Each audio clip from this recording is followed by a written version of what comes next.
मी माझे मावळो सर्व, तू तुझे उगवो आता. मी तू पण जगन्नाथा, होवो एकचितत्वता. देव भक्त असे द्वैत, अद्वयत्व न खंडिता. दाखवी देव देवेशा, प्रार्थना ही तुला आता. सद्गुरुनाथ महाराज की जय. ऐसे प्रेमळांची प्रियोत्तम असे बोलिले जेथ पुरुषोत्तमे, तेथ अर्जुन मनोधर्मे निवालो म्हणत असे. याप्रमाणे सर्व प्रेमळ भक्तांच्या प्रियतम जो परमात्मा श्रीकृष्ण त्याने अर्जुनाला असे म्हटले असता अर्जुन म्हणतो, देवा माझे मन अत्यंत समाधान पावले आहे. आता अर्जुन ज्ञानेश्वर महाराज अर्जुनाचं मनोगत व्यक्त करतायत. तर ते म्हणतायत की देवा तुम्ही जे काही आम्हाला आतापर्यंत सांगितलेलं आहे त्यांनी मी अत्यंत समाधानी झालेलं आहे. समाधान केव्हा प्राप्त होतं? समाधान शब्द वापरलाय जेव्हा माणसाची चित्ताची व्यथित अवस्था निघून जाते तेव्हा तो समाधानी होणार ना. म्हणून चित्ताच्या एका स्तरावरती जेव्हा पोचतो तिथं कुठल्याही ग्रस्तता नसते, कुठल्याही मोहग्रस्तता नसते आणि कुठल्याही पुढच्या अपेक्षांची जाणीव नसते, तेव्हा ती चिंता जी आहे ती पूर्ण मिटते, तेव्हा तो समाधानी होऊ शकतो. म्हणून ज्ञानेश्वरांचा शब्द असे आहे, ऐसे प्रेमळाची प्रियोत्तमे बोलिले जेथ पुरुषोत्तमे, तेथ अर्जुन मनोधर्मे निवालो म्हणत असे. म्हणून माझ्या मनाच्या धर्माने अर्जुनाला असे म्हटले असता अर्जुन म्हणतो, देवा माझे मन अत्यंत समाधान पावले आहे. हे मनाचा जो धर्म खरा धर्म आहे समाधान. मन कशासाठी धडपडते? समाधानासाठी धडपडते ना. तर ते समाधान मला इथं पावलं असं ते म्हणताय. हा होजी अवधारा भला केर फेडिला संसारा, जाहलो जननी जठर जोहरा वेगळा प्रभू. अहो भगवंता ऐका, माझ्या अंतःकरणात जो संसार रूपी केर कचरा साचला होता तो तुम्ही झाडून नाहीसा केला, झाडून नाहीसा केला. बघा म्हणून 1.5 तासामध्ये एवढी झाडणी झालेली आहे त्याची, ती त्याच्या प्रत्येक प्रश्नाला उत्तर तर आहेच आहे आणि तू चुकतो कसा आहे हेही दाखवून दिलेलं. याला झाडणं म्हणतात. नुसतं तत्वज्ञान सांगणं म्हणजे झाडणं नाही, कारण ते 1 to 1 आहे. म्हणून आपण जेव्हा एकत्र असतो तेव्हा आपण झाडाझाडी करत नाही, फक्त हे असं आहे हे सांगतो. पण गुरुशी तुम्ही जेव्हा जाता तेव्हा गुरु जेव्हा तुमच्याकडे पाहतो किंवा पूर्वीच्या काळामध्ये तर बरोबर असायचे गुरु आणि तेव्हा त्याला त्याचे दोष सुद्धा सांगितले जायचे, कारण त्याच्या संगतीतनं दोष कळलेले असतात. जो संगतीत राहतो तो त्याला दोष करणार आहेत ना. नवरा बायकोची भांडणं का असतात? कारण काय दोष एक अतिसंगतीतनं दोष कळलेले हे नेमकं असं वागणार मला माहितीच होतं आणि यांना माहित होतं हे नेमकं इथं काची बदल राहणार. त्यांना माहित दोघांना माहित. जवळचे मित्र असतील तर आवाज आले तर येणार नाही मला माहिती. हे आवाजच चाललेलं असतं.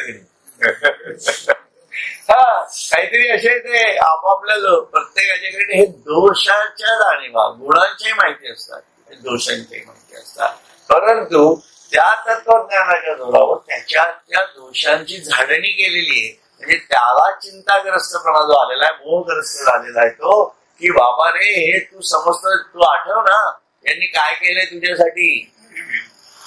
तू यांना आपलं आपलं म्हणत होतास, परंतु ते तुझ्यासाठी त्यांनी काय केलंय, तू हे जे तत्वज्ञान सर्व सांगितलंय याच्यामध्ये अर्जुनाला आतून दिसतंय हे सगळं. आणि मी यांच्यामध्ये का अडकलो नाही एवढा, हेही त्याच्या लक्षात येत आहे. म्हणून म्हटलं ना की ते म्हणजे स्वतःचे सर्व नातेवाईकच घेतलेले महाभारतामध्ये. अरे माणूस जास्तीत जास्त जर अडकलेला असेल तर आपल्या नातेवाईकातच अडकलेला असेल. बरोबर की नाही. कित्येक लोक माझ्या पाहण्यात आहेत गेल्या 5-6 वर्षांमध्ये, की त्या नातेवाईकांमुळे आज आमच्याकडे बाळणपण आहे, परवा काय बारसा आहे, तेव्हा का अजून काहीतरी अहो त्यांच्या घरी तसं होतं, त्यांच्या घरी असं होतं, जायला तर पाहिजेच. असं करत करत दिवसेंदिवस एक एक एक एक सोमवारी जाते, शुक्रवारी जाते, परत सोमवार जाते, परत शुक्रवार जाते, हळूहळू सत्संग सोडून देतो. त्या घटना घडलेल्या आहेत, खोटं सांगत नाही तुम्हाला, ते घडतं. आणि ही माणसाची वृत्ती आहे. चूक आहे असं मी म्हणत नाही, चूक नाहीये, परंतु ती पेर नाहीये. याला झाडणं म्हणतो. झाडणं म्हणजे काय, ती झाडा झाली ही काय, कृष्णाला त्याला सोडायचंच नव्हतं. म्हणून गुरु हा त्या माणसाला वेगळ्या प्रकारे फिरवत असतो.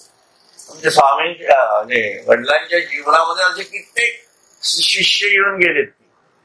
तुम्हाला जे काल परवा दिसले असतील किंवा गुरुपौर्णिमेला मागे कधी पाहिले असतील तुम्ही, तेवढे शिष्य आहेत का त्यांचे? असं काही नाहीये. काही काही शिष्य असे आहेत की वर्षानुवर्ष आलेले पण नाहीये. कारण काय, कुठेतरी तो गिल्ट तयार होत जातो हळूहळू, इट डेव्हलप्स. आणि तो जो गिल्ट आहे ना, तो गिल्ट एकावर एक पापुद्रे चढवत जातो. अनुग्रह घेतलेली लोक आहेत ना, लक्षात घ्या. असं काही नाहीये की अनुग्रह झालेला नाहीये वगैरे, सगळं सर्व. आणि एकेकाळी अगदी सर्व समर्पणाची तयारी असणारी लोक मी पाहिजे. परंतु हा जो प्रकृतीचं जे कार्याचं स्वरूप आहे ना, ते इतकं विचित्र आहे. मी का सांगते तुम्हाला, म्हणून आपल्या हृदयात मधल्या देवाला सोडू नका असं मी सांगतोय तुम्हाला. कारण ती आहे. आणि गुरु हृदयात असतो. आणि हा हृदयातला देव सुटला तो बाह्य पूजे फक्त अडकत राहतो माणूस. त्याला काय अडकत, कारण या खूप वेगळ्या झाल्या. आजच्या याच्यामध्ये मी एक टाकलंय छोटस, किती जणांनी वाचलं मला माहिती नाही. परवाच मी कोणाशी यांच्याशी का तुमच्याशी बोलत होतो कालच संध्याकाळी, तेव्हा माझ्या डोक्यामध्ये तो विषय आला होता, म्हणून मी तो मांडला. की गोंदवलेकर महाराज, खूप लोक जातात गोंदवलेकर महाराज, ज्यांना पाहिलेलं सुद्धा नाही गोंदवलेकर. ते आपल्याच परिवारातले सुद्धा आहेत, नाही असं नाही. खूप लोक जातात, आळंदीलाही जाणारे आहेत, खूप लोक पैठणलाही जाणारे आहेत, खूप लोक शेगावलाही जाणारे आहेत, विविध ठिकाणी जाणारे आहेत. परंतु हे संत जेव्हा अस्तित्वात होते तेव्हा ते कसे असतील ही बघण्याची वृत्ती नाही.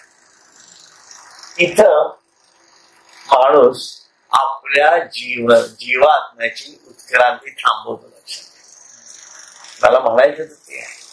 म्हणून जाणतेली गुरु भजिते, तो परब्रह्मची मनुष्य वेके ओळख तू म्हणजे मी. मला ओळखता यायला पाहिजे की हा ज्ञानाग्नीचे निमुखे जेणे जाळली कर्मे असे थे, तो परब्रह्मची मनुष्य वेके कसा आहे हे जोपर्यंत आपण ओळखू शकत नाही तोपर्यंत आपल्या ज्ञानाला कुठेतरी सगुणाच्या जाणीवेमध्ये आपण अडकून टाकलेलं आहे. हे स्पष्ट आहे लक्षात. म्हणजे मी असं म्हणत नाही, मी आपल्या परिवारापुरतं का लिहिलं ते त्याचं कारण आहे, कारण त्यांना माहिती आहे सर्वांना. बरोबर आहे की नाही? आपल्या परिवारामध्ये ज्यांनी ज्यांनी ध्यान वर्ग केलेले आहेत त्या सर्वांना माहिती आहे. का ना माहिती असावं. आणि उद्या जर त्यांचा देहपात झाला तर परत असं परब्रह्म बघायला मिळणार नाही. आणि हे मी का सांगतोय तुम्हाला, कारण माझा अनुभव तसा आहे. त्या दुःखातनं सावरणं खूप अवघड असतं. जो खरा साधक आहे त्याला लक्षात ठेवा. स्वामी स्वरूपानंदांच्या बरोबर होतो तेव्हा आम्हाला कळलं नाही ही व्यक्ती काय होती. ती नंतर कळायला लागली. जेव्हा कळायला लागली तेव्हा ते नव्हते. आहे की नाही? आई वडिलांचं नंतर गुणगान करत बसण्यापेक्षा आई वडील असताना त्यांना समजलं. म्हणजे आता सुदैवाने ते आई वडील आहेत माझे, तो विषय सोडून द्या. परंतु आज सुद्धा ज्यांचे आई वडील नसतील समजा, तुम्हाला आज कितीही तुमच्या आई वडिलांबद्दल असतील त्यांचा विषयच नाही, त्यांनी लक्ष घ्यावं. उलट चांगलं आहे. तर तुमच्या लक्षात येईल की अरे आपणच आपल्या आई वडिलांशी किती चुकीचं. आता कितीही फोटो लावले आणि कितीही श्राद्ध घातली तरी ते दिवस परत येणार नाहीयेत, लक्षात ठेवा. म्हणून योग्य वेळेला योग्य गोष्टीच माणसाला स्पष्टपणे मनाचा बुद्धीचा आपलाच कान धरून आपल्याला बस्त करता येणार. पैठणला जाऊन एकनाथ महाराजांच्या तिथं डोके आपटतो आपण, आणि इथं प्रत्यक्ष एकनाथ महाराज आहेत, पण तिथं जर जात नसू तर हे कुठं ना कुठं तरी आपल्याला त्रास नाही. ही जाणीव खूप महत्वाची आहे. काय भेटले ना नामदेव महाराज, कसे आहेत, कसे जगले, कसे गेले असतील तिथं, एवढ्या ज्ञानाच्या जाणीवेत जगले असतील. आणि नामदेव महाराजांचं वय पण अशा स्वरूपाचं होतं, लक्षात घ्या. त्याच्यानंतर 67 वर्षाचे ते होते तेव्हा ज्ञानेश्वर महाराजांना भेटले. आणि वयाच्या सांकेतिक भाषेत तरी बोललो तरी. आणि 67 वर्षानंतर ज्ञानेश्वर महाराजांनी समाधी घेतली आणि त्यानंतर नामदेवाचं कार्य सुरू झालेलं लक्षात ठेवा. आणि पुढे जवळजवळ 80 वर्षापर्यंत कार्य केले नामदेव महाराज. मग काय कार्य कसं केलं असेल विचार करायला पाहिजे आपल्याला. तेच नामदेव महाराज जर आपल्याला इतके सहज भेटत असतील 250 रुपयात ते भक्त रातूनला द्यायचे, संपला विषय. ज्यांना अनुभूती घ्यायची आहे त्याची जरूर म्हणजे हा मी का तुम्हाला सांगतो की आपण सहृदय आहोत, आपण चांगले आहोत. आपण जर चांगले आहोत, आपल्याला जर ईश्वर दर्शनाची ओढ असेल तर आपण, आणि सर्व खरं इथं ब्रह्म जर असेल तर ते गुरुतत्व मला जर असं दिसत असेल तर मी का न बघावं, हा माझा विचार आहे. म्हणून मी ही सगळी मांडणी करायचा प्रयत्न करतो. जे सहभागी होत आहेत त्यांनाही आनंद आहे, ज्यांना सहभागी होता आलं नाही त्यांनी दुःख करण्याचं कारण नाही. परत हे प्रसंग आपण घडवणार आहोतच आहोत. का न घडवायचे, का न भेटावा दे. मला जर तो प्रत्येक क्षणाला हवा असेल तर हे क्षण मी का गौरवायचे, हा विचार. जरूर अशा जेव्हा जेव्हा गोष्टी असतील, मी फक्त ज्ञानेश्वरी सत्संग, आता हे काय मी मन सगळ्यांसमोर ओपन करू शकत नाही, परंतु ज्ञानेश्वरी सत्संगाला आपण येतात म्हणून मी तुमच्यासमोर मांडतो. पण हा विचार सर्वांपर्यंत पोचता आहे. अशी माणसं, अशी व्यक्तिमत्व मिळणं खूप अवघड आहे. विवेकानंद गेल्यानंतर रडणारे लोक खूप होते, लक्षात ठेवा. पण विवेकानंद असताना त्यांना त्रास देणारी लोक खूप होती, हेही लक्षात ठेवा. आपण त्रास देणारे नाही होत, उलट त्यांच्या ते काय आहे ते समजण्यासाठी ते असतानाच आपल्या आई वडिलांचं सुद्धा जे असताना करतात त्यांना ते भाग्य उदयाला येणार आहे. तसंच सद्गुरू असताना जे सद्गुरूंना बघू शकतात, जाणू शकतात आणि त्या जाणीवेतनं त्यांच्याकडे बघू शकतात, ते भाग्यवान म्हणायचे. त्यांचं भाग्य फुलणार आहे असं मला म्हणायचंय. कारण हे आध्यात्मिक जाणीव आहे त्या सर्व. आपल्या सर्व श्रद्धास्थानांना एकत्वाच्या जाणीवेत आणायचं आहे. शेवटी अरविंदांचं तत्वज्ञान एकत्वाची जाणीव म्हणजे अशा स्वरूपातली गुरुतत्व एक आहे म्हणजे काय आहे हे मला कळलं पाहिजे. गुरुला कळून काय उपयोग आहे? तेवढी माझी जर निष्ठा असेल तर गुरु सुद्धा मला, ते गजानन महाराज मला रामदासांच्या भूमिकेतनं दर्शन देऊ शकणार आहे, लक्षात ठेवा. पण माझी ती भक्तीची जाणीव तशा स्वरूपात गजानन महाराजांनी केलंय तसं काय नाही केलंय, आलं का? तर ही भूमिका आहे त्याच्या पाठीमागे. एनिवे, मला सांगण्याचा हेतू काय आहे की माझं मन अत्यंत समाधान पावले आहे. हा हो जी अवधारा भला केर फेडीला संसारा. अहो जी भगवंता ऐका, माझ्या अंतःकरणात संसार रूपी केर कचरा साचला होता तो तुम्ही झाडून नाहीसा केला. हे झाडून ह्या केर कचरा जो आहे ना आपल्या मनाचा, हा आपल्याला काढून टाकता यायला पाहिजे, तेव्हा ते शुद्ध होणार आहे. म्हणून शुद्धीची जाणीव खूप महत्वाची आहे. आपण अडकलो, एकाच भिंगातनं बघायला लागलो की समजा आपण अडकलोय, हा माझ्यातला केर कचरा आहे. म्हणून भिंग स्वच्छ पाहिजे आणि त्यातनं दिसणारी हर एक सूक्ष्म वस्तू ही सुद्धा ईश्वराच्या जाणीवेतनं मला बघता यायला पाहिजे. अशी दृष्टी स्थिर करावी लागेल, तर ते भिंग जे दाखवतंय ते कळणार आहे. हे सर्व भिंग आहे प्रकृतीचं, पण त्या भिंगाच्या मध्ये आपल्यावरती एवढं मळप साठलेलं आहे की त्यातलं परब्रह्म दिसत नाही. म्हणून ती दृष्टी स्वच्छ झाली की त्याच प्रकृतीच्या सूक्ष्मामध्ये बसलेला अनंत परब्रह्म मला दिसायला. हे भिंग एवढंच असलं तरी ब्रह्मांड अनंत आहे, परब्रह्म अनंत आहे असं ते म्हणतात. म्हणून तुम्ही झाडून नाहीसा केला, म्हणून आज मी आईच्या जठर रूपी लाक्षागृहातून मुक्त झालो. जठर रूपी लाक्षागृह म्हटले. लाक्षागृह म्हणजे ते कापराचं, हा, जठर रूपी लाक्षागृहात असा शब्द वापरलाय. कारण ते म्हणजे आपल्याला, आपण आईच्या उदरात असतो, मी मागे सांगितलेले की आपल्याला ते आता आठवत नाही, परंतु ते लाक्षागृहासारखं असतं. म्हणून या अशा लाक्षागृहातून मी आता मुक्त झालो. म्हणजे जन्म मरणाच्या फेऱ्यातनं म्हणजे का, आणि हे फक्त मनुष्य जन्मातच आपण करू शकणार आहोत, लक्षात ठेवा. हे का समजून घ्यायचं, हे का असं करायचं.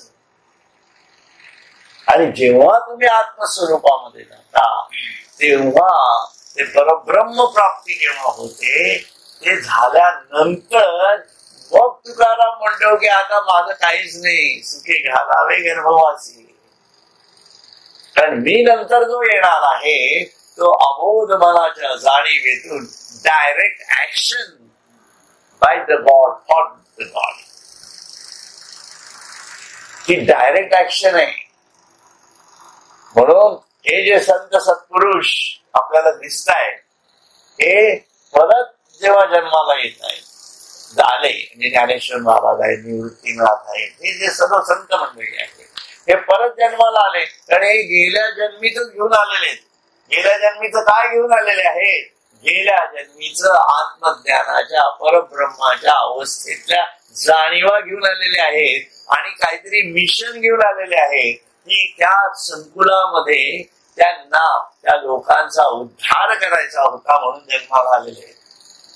म्हणून ही त्यांच्याकडनं होणारी डायरेक्ट ऍक्शन आहे. म्हणून योगी अरविंदांच्या बाबतीत माताजींनी हे शब्द वापरलेले, he is the direct action from the divine. हे माताजींनी अरविंदांबद्दल वापरले, जरूर काही प्रश्न नाही, he is a direct action. पण सर्व संत मंडळी, एकनाथ महाराज काय, तुकाराम महाराज काय, तुमचे साईबाबा काय, तुमचे शंकर महाराज काय, किंवा सर्व संत मंडळी जी आहेत ती आत्मज्ञानानंतर जी आलेली आहे, he is a direct action from the divine for the sake of divine, असं पण आहे त्याच्यामध्ये. म्हणून त्याला कार्याची मिशन आहे. पण शिवाजी महाराज सुद्धा डायरेक्ट ऍक्शन आहे, रामदास स्वामी सुद्धा डायरेक्ट ऍक्शन आहे. All direct action. या डायरेक्ट ऍक्शनला अबोध मनाच्या जाणीवेतल्या ईश्वरी कार्याचं स्वरूप म्हटलेलं आहे. म्हणून कृष्ण हा सुद्धा अबोध मनाच्या जाणीवेतनं आलेला ईश्वराचा अवतार आहे. राम सुद्धा असा अवतार आहे. याचं डायरेक्ट ऍक्शन प्रकृतीत आले अशा दृष्टीने. म्हणून मुक्त झालो म्हणजे जन्म मरणापासून मुक्त झालो. आजी आयुष्या उजवण झाली नाही, जी जन्मले पण आपुले, हे आजी मिया डोळा देखिले, जीवित हातात चढले आवडे तैसे. हे श्रीकृष्ण प्रभो, आज मी आपल्या डोळ्यांनी आपला जन्म पाहिला आणि वाटेल तसे आयुष्य माझ्या हाती आले, म्हणजे मी जन्म मरण रहित अविनाशी स्वरूप झालो. म्हणून आज माझा खरा जन्म झाला. स्वामींनी सुद्धा म्हटलेलं आहे, 1856 शताब्दी मृत्यू पावलो आम्ही. हे का म्हटलं? कारण ही परिवर्तन झालं, आत्मज्ञानात परिवर्तन झालं आणि जीवात्मा आत्म्यात परावर्तित झाला. म्हणून अगोदरच्या सर्व जाणीवा, देहबुद्धीच्या जाणीवा या मरण पावल्या, त्याला मृत्यू पावणं म्हणतात. म्हणून कृष्णाने 9व्या अध्यायानंतर 10व्या अध्यायाला जी सुरुवात केली, तर 10व्या अध्यायाच्या मध्यावरती विभूती योगाच्या सर्व जाणीवा, वैश्विक स्वरूपाच्या जाणीवा जेव्हा त्याला बुद्धीत घातल्या गेल्या अर्जुनाच्या, तेव्हा तो खरा विश्वातीताला समजायला लागला. का तुम्ही स्टेप वाईज जरी पाहिलं, आत्मज्ञान, आत्मज्ञानानंतर वैश्विक जाणीव म्हणजे स्वरूपी विश्वरूप देखील, विश्वरूपी स्वरूप सामावले, हे सर्व झालं 10व्या अध्यायापर्यंत. आणि तेव्हा अर्जुनाच्या लक्षात आलं की स्वरूपा विश्वरूपा आगळे जे नित्य तत्व आहे ते कृष्णा तू आहेस, ही जाणीव त्याला लक्षात. म्हणून प्रत्येक याच्यात साधनेचा क्रम सुद्धा कसा व्यवस्थित दिलाय म्हणून मांडणारे म्हणजे ज्ञानेश्वर महाराज म्हणजे अनुभूती म्हणजे काय नेमकी असते की हे चुकतच नाहीत कुठं मांडताना. हे खूप पाहण्यासारखं असतं. अगोदरच्या अध्यायात काहीतरी वेगळं सांगितलंय, मग पुढच्या अध्यायात असं म्हटलंय, मागच्या अध्यायात असं म्हटलंय, असं कुठंतरी दिसतं का तुम्हाला?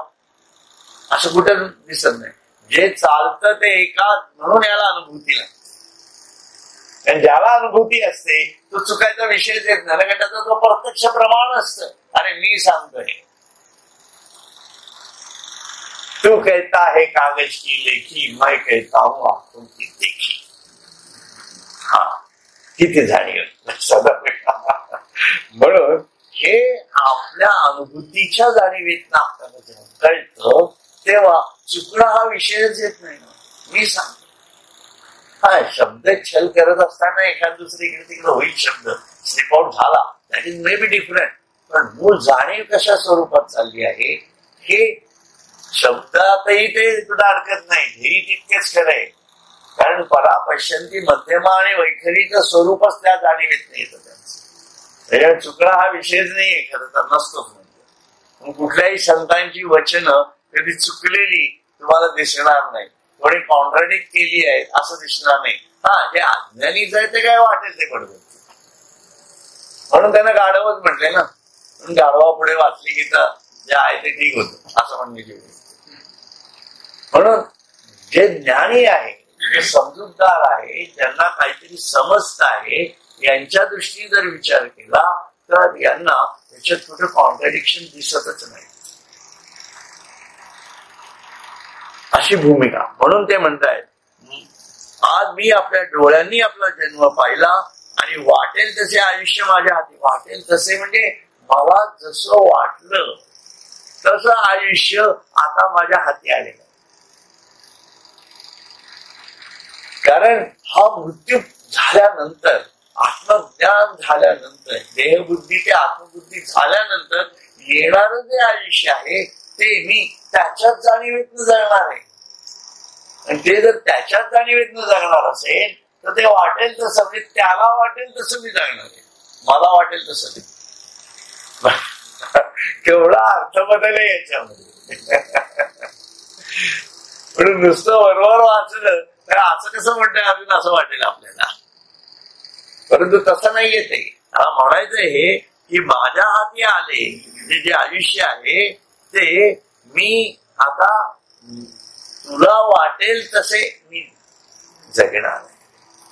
माझा मी राहिलो नाही, मी माझा वाहून गेलेलो आहे. असं म्हणजे मी जन्म मरण रहित अविनाशी स्वरूप झालो असं म्हणतात. म्हणून अशा प्रकारे हे इथे येत आहेत. पुढे काय म्हणतात बघा, आजी आयुष्या उजवण जाहली माझ्या दैवा दशा उदयली जे वाक्य कृपा लादली दैविकेनी मुखे.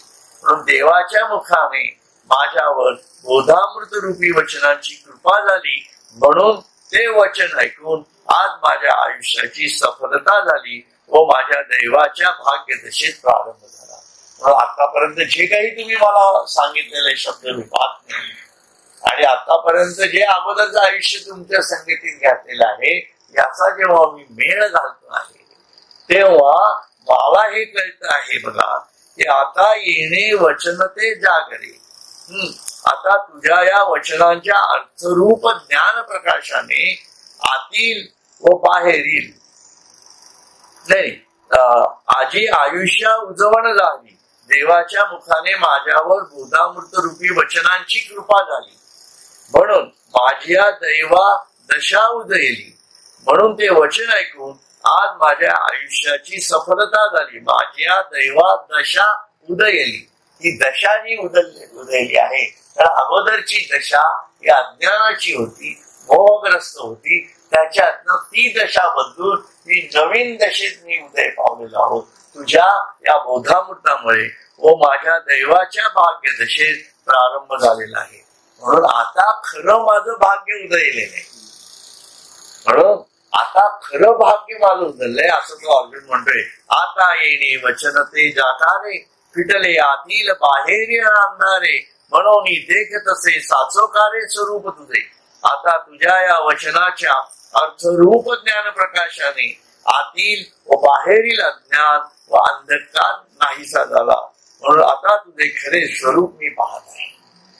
म्हणून इतक्या काळापर्यंत तू जरी माझ्या बरोबर असला तरी आता माझा खरं ज्ञानाचा आविष्कार माझ्यात झालाय आणि माझ्यामध्ये असणार जे सावट होता ज्ञानाचं ते पूर्णपणे निघून गेलेलं आहे आणि मी तुझं खरं स्वरूप आता जाणतो आहे, आता पाहतो आहे असं ते म्हणताय बरं का. आणि ते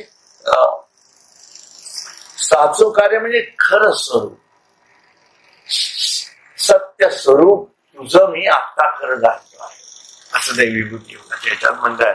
तरी होसी गा तू परब्रह्म जे या महाभूता विसवते धाम, पवित्र तू परम जगन्नाथा ज्या ठिकाणी संपूर्ण महाभूते विश्राम पावतात ते परब्रह्म तूच आहेस. आता अष्टधा प्रकृतीमधली जी पंचमहाभूत आहे ती निर्माण कुठनं झाली, त्या परब्रह्मातनं झाली ना. आपण नेहमी म्हणतो की तुम्ही रोज एका अष्टधा प्रकृतीचा विचार करा, पंचमहाभूत आणि सत्वरजतम, तुम्ही ईश्वरापर्यंत पोहोचणार आहे. याचा अर्थ काय हा आहे बघायचं. ज्या ठिकाणी संपूर्ण महाभूते विश्राम पावतात ते परब्रह्म तूच आहेस. हे जगन्नाथा तू अत्यंत पवित्र आहेस. तरी होसीगा तू परब्रह्म जे या महाभूता विसवते धाम, पवित्र तू परम जगन्नाथ. असा तू पवित्र आहेस असं ते म्हणताय. आणि पुढे म्हणताय तू परमदैवत तीही देवा, तू पुरुष जी 25वा दिव्य, तू प्रकृती बाबा पहिलीकडील. म्हणून तू परमदैवत तीही देवा, म्हणून तिन्ही देव कुठले? ब्रह्मा विष्णू आणि महेश, या तिन्ही देवतांचा तू निर्माता आहेस किंवा त्यांच्यापेक्षा तू श्रेष्ठ आहे असंही म्हणायला हरकत नाही. श्रेष्ठ दैवत तूच आहेस आणि तू पुरुष जी 25वा आणि तू 25वा पुरुष आहेस. बघा आता मी जे तुम्हाला पुरुष आणि प्रकृती जे सांख्य योगामध्ये आपण अभ्यास केलेला आहे याचा, ही जी प्रकृती आहे या प्रकृतीचं पुरुषत्व जे आहे ते तू आहेस असं त्यांना म्हणायचं. आता या प्रकृतीचं स्वरूप 25वा म्हटलेलं आहे, 25वा तू आहेस. मग त्याच्या खाली काय आहे? 24 स्वरूप जी आहेत ती प्रकृतीची आहेत. म्हणून 24 स्वरूपाची प्रकृती कुठली कुठली आहे याचा जेव्हा आपण अभ्यास करतो तेव्हा आपल्या लक्षात येईल पंचमहाभूत 5, पंच ज्ञानेंद्रिय 5, पंचकर्मेंद्रिय 5 आणि पंच तन्मात्रा शब्द स्पर्श रूप रस गंध. किती झाले?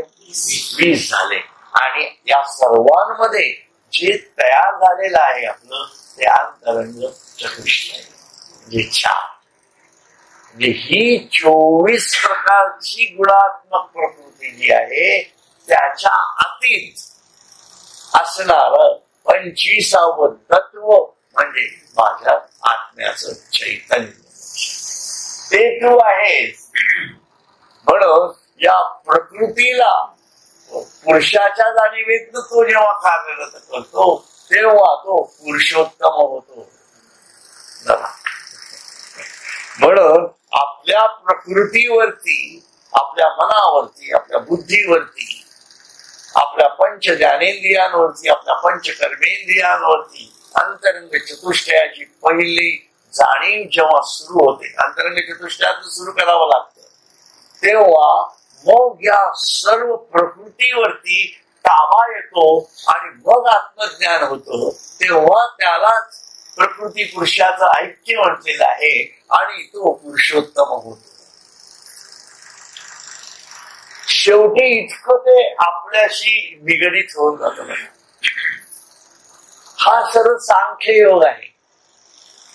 सांख्ययोग म्हणजे काय? ही एक प्रकारची आपण ज्याला म्हणतो ना तौलनिक जाणीव आहे, विवेकाधिष्ठित आहे, म्हणून त्याला विवेक म्हटलेला आहे. म्हणून त्याला सांख्य तत्वज्ञान असं म्हटलेलं, वेगळं काही नाही. त्या भूमिकेतनं तो म्हणतायत ब्रह्मा विष्णू महेश ईश्वर या तिन्ही देवाचे श्रेष्ठ दैवत तूच आहे व सांख्यांचा 25वा असंग पुरुष तोच आहे आणि प्रकृतीच्या पलीकडे जी दिव्य तेजोमय वस्तू सांगितली आहे तीही तूच आहे असं ते म्हणतायत. आणि अनादिसिद्ध तू स्वामी जो ना कळी जशी जन्मधर्मी तो तू हे आम्ही जाणितले आता. म्हणून हे प्रभू श्रीकृष्णा तू अनादि आहे, अनादि सिद्ध असणार हे जे आहे स्वामींचं त्याप्रमाणे तू अनादि व स्वतः सिद्ध ब्रह्मांडाचा स्वामी आहेस. तू जन्मादी धर्मात सापडत नाहीस, म्हणजे तुला जन्म नाही असा तू आहेस. हे आज मी आता जाणले, हे आज मी आता जाणले असं पहिल्या श्लोकामध्ये अर्जुन श्रीकृष्णाला त्याच्या जाणीवा प्रथम प्रकट करतो.